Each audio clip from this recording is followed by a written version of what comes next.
Ay, wild duck, oh. Wild duck yan, ano. Ito yung anak niya, oh. Natutulog sila, guys. Kaya medyo malayo ako.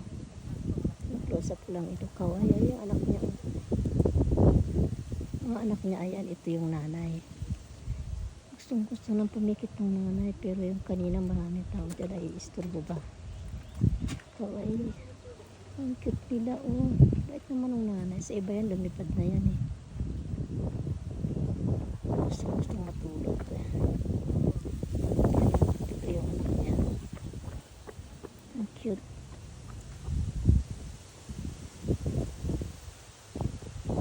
Tahimik lang sila, no? Sanay na sanay sa tao.